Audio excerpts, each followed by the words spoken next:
Iya. Iya ngestokke dawuh. Heeh. Bengi-bengi nang ndi? Nyang Telungagung Rejo Tangan. Iya. Ning bengi iki hebat luar biasa. Iya, iya mak iya ngestokake dawuh. Heeh. Ternyatane penonton Nganjuk kuwi upama arep nonton wayang tekan omah wis nggawa sangu dewi-dewi. Ngono ya mak. Heeh.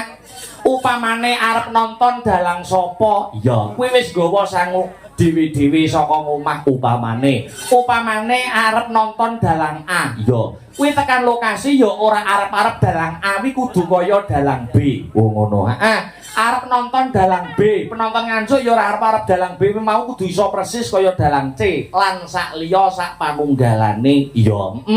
Iki tegese penonton Nganjuk penonton dadi no. Iya, ya ngestokake dawuh. Heeh. Siapapun dalangnya yang penting wayangannya. Yo, yo ngestokake dawuh. Heeh. Yo, ki sadurunge ngaturke tetembangan Kang Maneka Warna, yo. Kang Sarta ngaturake Mbak Yuku sing paling cantik dhewe, yo.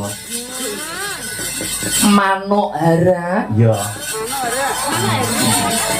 Iya, nek sadurunge ngaturke sak tembang dhisik, iya. Apa? Aku kepengin pepeling luwih dhisik diaturne. Iya, Malik Slendro. Tembang sing bernapaskan karo religi, tembang sing bernapaskan karo agama. Iya, iya ya mak, iya ngestokke dawuh. Merga para warga masyarakat ing Meru Kang Sarta Mbulakmaja wis ngrumangsani, ya. Duweni pedoman dengan agama hidup akan terarah, dengan ilmu hidup akan mudah, dan dengan seni dan budaya hidup akan terasa lebih indah. Ngono ya mak. Agama karo budaya kudu mlaku bareng, aja ditabrake mengko mundhak cawuh. Iya, iya, iya ngestokke dawuh. Dibawani langkung rumiyin. Sumangga ya dipun bawani dandang kula pepeling karya besar Ki Haji Anom Surata mengko tibake pepeling ya, Mak. Ya. Monggo, Mas. Rukun Islam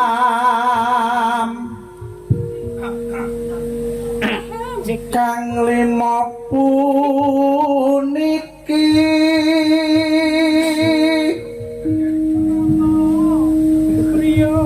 katindakna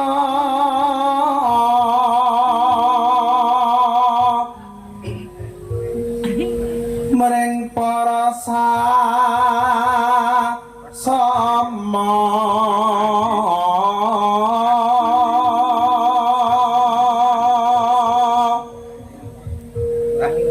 aja padha ditinggalke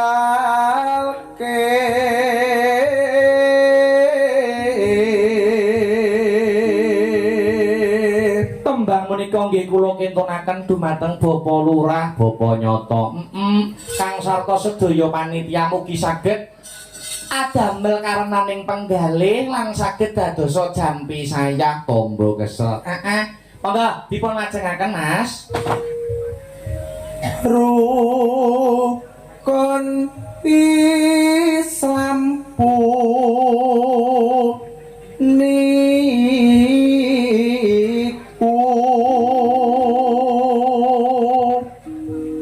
sahabatate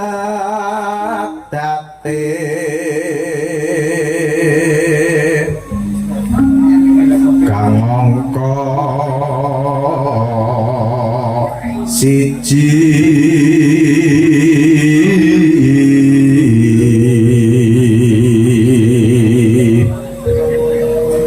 kang angka loro solat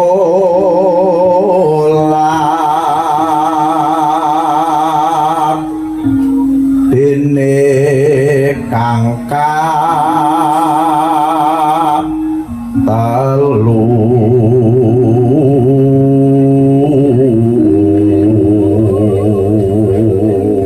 rukun Islam kaping 3 napa, Mas? Ramadan nindakne poso Terus papat zakat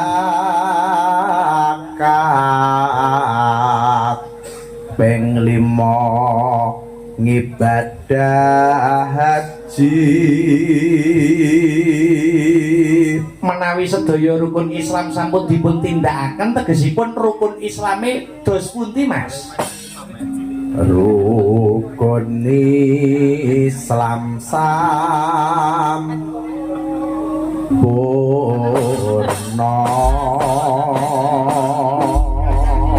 ya tidake ya nak karya besar Ki Haji Anom Surata coba kaya ngapa dadeke ya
malam hari ini juga disiarkan langsung ya lumantar channel YouTube no ngono live streaming Asta Brata Media ya. Dadi iki sing kepareng mirsani ora mung penonton kang ana lokasi utawa TKP, ning kabeh para sutresna budaya wabil khusus pecinta wayang kulit kang sarta pengikut setia channel YouTube Asta Brata Media juga memonitor para warga masyarakat Weru kang sarta Bulak Mojo anggone kagungan kersa bersih dusun bengi iki. Ngono ya, Mak. Menyelam sambil minum air ya diwaca dhisik ana layang sing tumibeng pangkon. Ngono ya, Mak. Assalamualaikum warahmatullahi wabarakatuh. Waalaikumsalam warahmatullahi wabarakatuh. Sugeng dalu Mbak Yu Cange. Panggih malih dalam rangka bersih dusun Bulak Mojo lan Weru. Kelurahan Wrongotok Kadipaten Nganjuk. Kula nyuwun gending ya. Bawa palaran langgam ngimpi. Loro iki apa iki jagat wengi iki apa iki. Terus telu ninggal katresnan Persi Samboyo kang sarta ingkang pungkasan podang kuning ya. Gending menika katur para pamirsa sedaya sugeng mirsani ngantos paripurna sak sampunipun bersih dusun Bulak Mojo Weru masyarakat diparingi sehat walafiat panjang umur banyak rezeki dipun tebihaken saking musibah sengkala lan penyakit wassalam saking menika seksi wayang kulit ngono ya Mak ya dipinangkani sing kira-kira kanca-kanca iso dipinangkani karo gegojekan karo mlaku ya no ya